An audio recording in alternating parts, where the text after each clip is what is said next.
friends, my name is Jaya Bajaj Gidwani. Welcome to my channel FinTechs गपशप।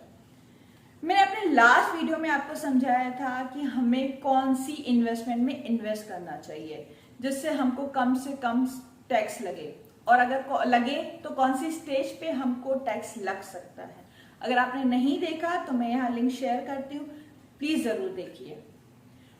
और आज के वीडियो में और मेरे नेक्स्ट वीडियो में मैं आपको इनकम टैक्स के टर्म समझाऊंगी।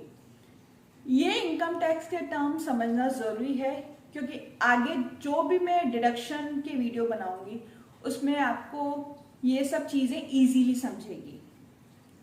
तो अगर आप इन टर्म को जानते हैं तो इनको रिव्यू कीजिए, और नहीं जानते तो हम सीख लेंगे। तो चलिए स्टार्ट करते हैं।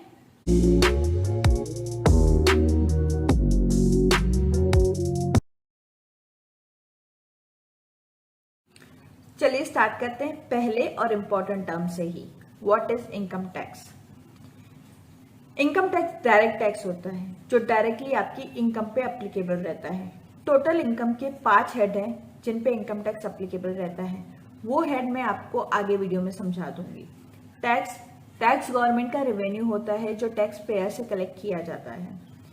ये रेवेन्यू गवर्नमेंट पब्लिक इंफ्रास्ट्रक्चर में लगाती है, जैसे public transport, medical facility, schools.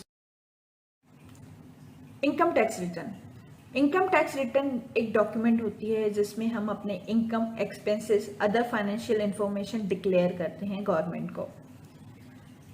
जो भी हमारी टोटल इनकम रहती है उस पर टैक्स लायबिलिटी कैलकुलेट होती है। अगर आपने पहले टैक्स भरा है तो उसका रिफंड मिलता है। इनकम टैक्स रिटर्न एनुअली भरा जाता है। आपने सुना होगा ITR 1, ITR 2 और ऐसे टोटल ITR 7 ITR हैं जिसके बेसिस पे हम अपनी इनकम डिक्लेयर करते हैं गवर्नमेंट। फाइनेंशियल ईयर और असेसमेंट ईयर। फाइनेंशियल ईयर और असेसमेंट ईयर दोनों स्टार्ट होते हैं 1 अप्रैल टू 31 मार्च। जिस ईयर में हम इनकम अर्न करते हैं उस ईयर को फाइनेंशियल ईयर कहा जाता है। उसके इमीडिएटली नेक्स्ट ईयर को असेसमेंट ईयर कहा जाता है। इसे असेसमेंट ईयर क्यों कहते हैं? जो भी इनकम हमने फाइनेंशियल ईयर में अर्न की है, असेसमेंट ईयर में उसको डिफरेंट इनकम हेड में डिवाइड किया जाता है, उसके अकॉर्डिंगली उसको टैक्स किया जाता है। सपोज फाइनेंशियल ईयर 1920 का असेसमेंट ईयर 2021 होगा और फाइनेंशियल ईयर 2021 का असेसमेंट ईयर 2022 होगा। आगे एग्जाम्पल में मैंने आपको ये क्लियर किया है, प्लीज वो टेबल जरूर देखें।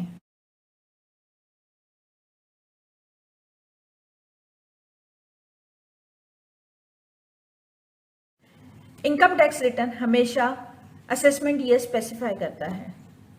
जो भी इनकम हमने फाइनेंशियल ईयर में अर्न की है वो असेसमेंट ईयर में ही असेस होगी, क्योंकि लॉजिक ये होता है इनकम अर्न करने से पहले उसे टैक्स के लिए असेस नहीं किया जाएगा। कुछ 3-4 एक्स्ट्राऑर्डिनरी सर्कमस्टेंसेस होते हैं जिनमें फाइनेंशियल ईयर और असेसमेंट ईयर सेम होता है। एग्जांपल, अगर आप परमानेंटली इंडिया छोड़ते हैं तो उस ईयर में आपका फाइनेंशियल ईयर और असेसमेंट ईयर दोनों सेम रहेगा। टैक्स पेयर को टोटल 8 कैटेगरी में डिवाइड किया गया है। Individual, HUF, AOP, BOI, artificial jurisdiction, company, firm, LLP, local authority, cooperative society. Company को डोमेस्टिक कंपनी और फॉरेन कंपनी में डिवाइड किया गया है। मैं अपने हर वीडियो में सिर्फ इंडिविजुअल और HUF पे बात करूंगी, इसलिए मैं इसी कैटेगरी पे कॉन्सेंट्रेट करूंगी। इंडिविजुअल को रेसिडेंशियल और नॉन रेसिडेंशियल में डिवाइड किया गया है। इंडिविजुअल की सब कैटेगरी में senior citizen, super senior citizen और other than senior super citizen और सीनियर सिटीजन में डिवाइड किया गया है। सीनियर सिटीजन जो 60 टू 80 ईयर्स की एज गैप में आते हैं उनको सीनियर सिटीजन कहा जाता है। जो 80 ईयर्स से अबोव आते हैं उनको सुपर सीनियर सिटीजन कहा गया है।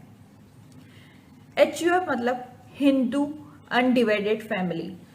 सपोज आपका कोई जॉइंट बिजनेस है फैमिली का, तो वो आपका रिटर्न HUF की कैटेगरी में जाना चाहिए, ना कि इंडिविजुअल की कैटेगरी में।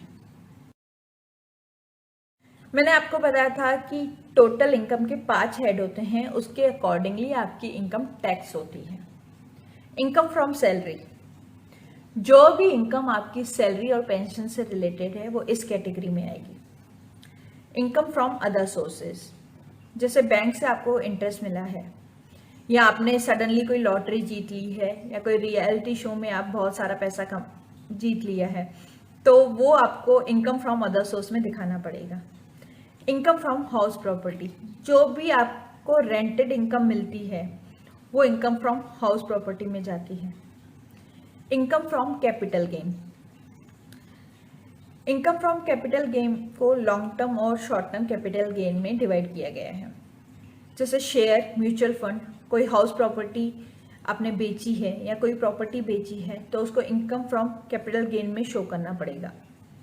इनकम फ्रॉम बिजनेस और प्रोफेशन, सपोज आपका कोई बिजनेस है या प्रोफेशन है तो आपको इस हेड में आपकी इनकम स्पेसिफाई करनी पड़ेगी। Income tax exemption, income tax exemption income पे एप्लीकेबल रहता है। ये ऐसी इनकम रहती है जो गवर्नमेंट टोटल इनकम में कंसीडर नहीं करती है, जिस पे टैक्स एप्लीकेबल नहीं रहता है। एग्जाम्पल, एग्रीकल्चर इनकम, या आपको अपनी कंपनी से हाउसिंग रेंट अलाउंस मिला है तो गवर्नमेंट उस इनकम को एग्जाम करती है। या सपोज आपने अपनी कोई हाउस प्रॉपर्टी बेच के नई हाउस प्रॉपर्टी परचेज की है तो इसको भी गवर्नमेंट ने एग्जम्पशन कैटेगरी में डिवाइड किया है। Agriculture income, government agriculture income को प्रमोट करने के लिए उसे एग्जाम करती है। सपोज आप फार्मर है, आपकी फार्मिंग से कोई इनकम जनरेट होती है तो वो एग्जम्पशन कैटेगरी में आती है। अगर आपकी एग्रीकल्चर लैंड पे कोई बिल्डिंग है तो वो भी अंडर एग्रीकल्चर इनकम में आती है। या आपने एग्रीकल्चर लैंड रेंट पे दी है या लीज पे दी है तो वो भी इनकम आपकी एग्रीकल्चर इनकम में आती है और पूरी एग्जम्प्ट होती है। फ्रेंड्स, उम्मीद करती हूँ आपको सब टर्म्स अच्छे से समझ में आ गए होंगे। अगर फिर भी थोड़ी कंफ्यूजन है तो प्लीज वीडियो को फिर से देखिए, और फिर भी कुछ रह गया हो तो प्लीज कमेंट बॉक्स में कमेंट करें। मैं आपकी कंफ्यूजन अपने नेक्स्ट वीडियो में क्लियर करूंगी। तो मैं जया बजाज आपसे आज अलविदा लेती हूँ। अगर आपको ये वीडियो अच्छा लगा हो तो प्लीज लाइक करें और मेरे चैनल को सब्सक्राइब करें। Thank you.